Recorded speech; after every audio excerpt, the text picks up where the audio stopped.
شاہ صاحب، زندگی میں اچھے اور برے واقعات سب کی زندگی میں آ جاتے ہیں، لیکن بعض اوقات کو برا واقعہ بھولتا نہیں ہے۔ اچھا، اس برا واقعہ نہ بھولنے کی وجہ سے زندگی کے ہر اچھے واقعے کا ذائقہ بھی ختم ہو جاتا ہے۔ تو زندگی کی ٹریجڈیز، ایسے واقعات جو اچھے نہیں ہیں، ناپسندیدہ ہیں، ان کو کیسے بھولا جا سکتا ہے؟ کسی صاحب نے ایک بات بڑی اچھی کہی تھی کہ تجربے کے ذریعے سے آدمی صحیح فیصلے نہیں کرتا، بلکہ غلط فیصلے سے تجربہ حاصل ہوتا ہے۔ بہت ہی وزڈم کی بات ہے یہ۔ انسان اچھی ہیپننگ سے بہت کم سیکھتا ہے۔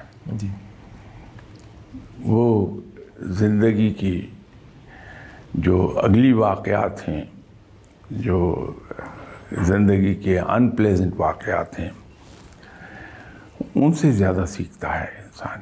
اب اس میں دو رویے ہو سکتے ہیں انسانی فطرت کے۔ ایک تو کوئی اگر ان پلیزنٹ قصہ پیش آ گیا، اس پر بیٹھ کے ہائے ہائے کرتا رہے، روتا رہے، تو اس کی زندگی کی جو اچھے پہلو ہیں ان کو بھی وہ انجوائے نہیں کر پاتا۔ ٹھیک ہے سر۔ لیکن ایک مثبت رویہ ہے کہ ایسے تمام قصوں پر کہکہا لگائے اور اس سے سبق سیکھ کے آگے چل پڑے۔ یہ پازیٹیو چیز ہے۔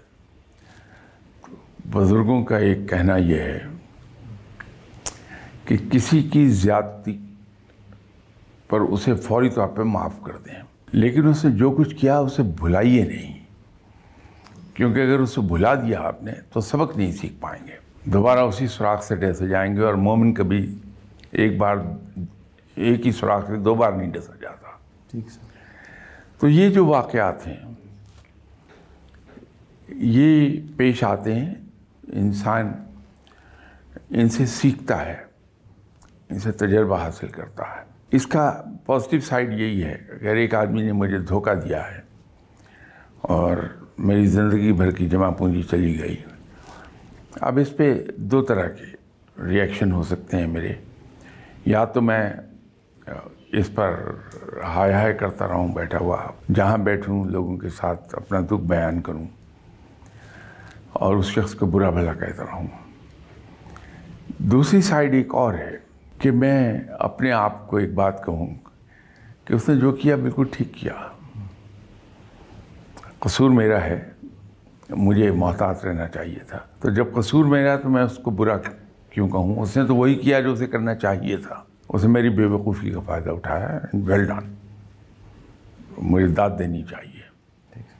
اس کا ایک پھر بہت بڑا نتیجہ نکل آئے گا کہ اس کا دکھ تو ہوگا اپنی عمر بھائی کی کمائی گنوانے کا مجھے، لیکن جب میں یہ کہہ رہا ہوں کہ یہ میرا کام تھا کہ میں محتاط رہتا، جی سر، اس نے تو وہی کیا جو اسے کرنا چاہیے تھا، جی سر، تو مجھے چاہیے کہ میں اس کی ذہانت کی داد دوں جی سر، کہ اس نے میری کمزوری بھانپ کے مجھے بیوقوف بنا لیا۔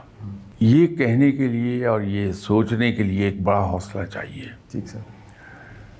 تو وہ جو جتنا دکھ ہوگا یہ سوچتے وقت، جی سر، وہ دکھ مجھے آئندہ کبھی بیوقوف بننے نہیں دے گا۔ تو اس لیے میں اکثر بیشتر ایک بات کہا کرتا ہوں کہ دشمن سے مار کھا کے اسے برا مت کہیے کہ اس نے چالاکی سے یوں کیا، اس نے چالاکی سے یہ کیا، بلکہ اس کی داد دیجیے، کیونکہ داد دینے کے لیے آپ کو اپنی ذات پہ جبر کرنا پڑے گا، اور وہ جبر آپ کو ایسا دکھ دے گا کہ آپ اگلی بار اس دشمن کے مقابلے پہ جائیں گے تو بڑی تیاری کے ساتھ جائیں گے، پھر آپ اس کے ہاتھوں پٹیں گے نہیں۔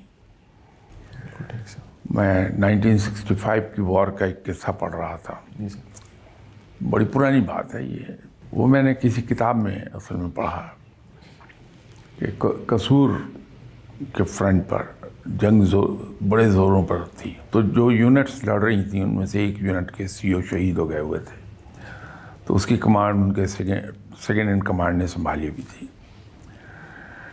تو بریگیڈ کمانڈر ایک کانفرنس کرنا چاہ رہے تھے اپنے لاہے عمل طے کرنے کے لیے میدان جنگ میں، تو انہوں نے اپنے ماتحت جو یونٹس تھیں ان کے سی اوز کو کانفرنس کے لیے بلایا. یہ جو جن کے سی او شہید ہو گئے تھے ان کی جگہ ان کے سینئر میجر کا کمانڈ کر رہے تھے, ان کو آنے میں دیر ہو گئی. تو جنگ کے دوران تو ایک ایک منٹ کاؤنٹ کرتا ہے. تو بریگیڈ کمانڈر برہم ہوئے ان پر کہ آپ نے یہ 10 منٹ ضائع کر دیے. انہوں نے کہا میجر صاحب نے کہ سر دشمن تمام چھوٹے بڑے ہتھیاروں کا فائر مجھ پر مرکوز کیے ہوئے, موومنٹ ورچولی ناممکن تھی, تو اتنی تھک فائر میں سے گزر کے آنا اس میں دیر لگ گئی. جواب کیا دیا ان بریگیڈ کمانڈر نے؟ کہا کہ بالکل صحیح ہے, لیکن یہ بتائیے کہ آپ دشمن سے کیا ایکسپیکٹ کر رہے ہیں, گولی یا وہ ٹرے میں کھانا سجا کے آپ کی خدمت میں پیش کرے گا؟ وہ دشمن ہے, اس کے پاس سوائے گولی کے آپ کے لیے کچھ نہیں ہے. اس کے اندر بہت بڑا سبق ہے. تو جب ہم اس طریقے پہ سوچنے لگ جاتے ہیں تو وہ جو زندگی کے ان پلیزنٹ واقعات ہمیں جینے نہیں دیتے, اور جو پلیزنٹ مومنٹس گزارے ہیں ہم نے زندگی کے, ان کو بھی وہ انجوائے نہیں کرنے دے رہی یاد. ٹھیک ہے سر. تو اس کو پازیٹیو وے میں لینے کا ایک یہ طریقہ ہے. اور دوسرا یہ ہے کہ زندگی کے بارے میں ہمیں زبانی کلامی نہیں, پریکٹیکلی ایک چیز اپنے آپ کو یقین دلانا پڑے گی. زندگی سموتھ سیلنگ کا نام نہیں ہے. زندگی میں اونچ نیچ, دکھ سکھ, یہ زندگی کا حصہ ہیں. اس کے بغیر زندگی ہو نہیں سکتی. ٹھیک ہے سر. یہ صرف موت ہے جہاں ابدی سکون مل جائے گا انسان کو. ٹھیک سر.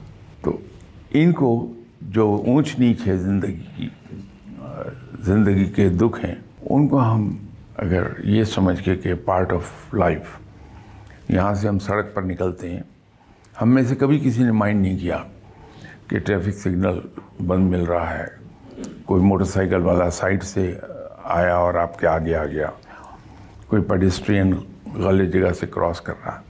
وی accept it, part of driving. تو اسی طرح اگر زندگی کو ہم لے لیں جی سر کہ یہ جتنی مشکلات ہیں یہ بھی زندگی کا حصہ ہیں, تو یہ سب اکٹھی جائیں گے تو سکون میں آ جائیں گے ہم.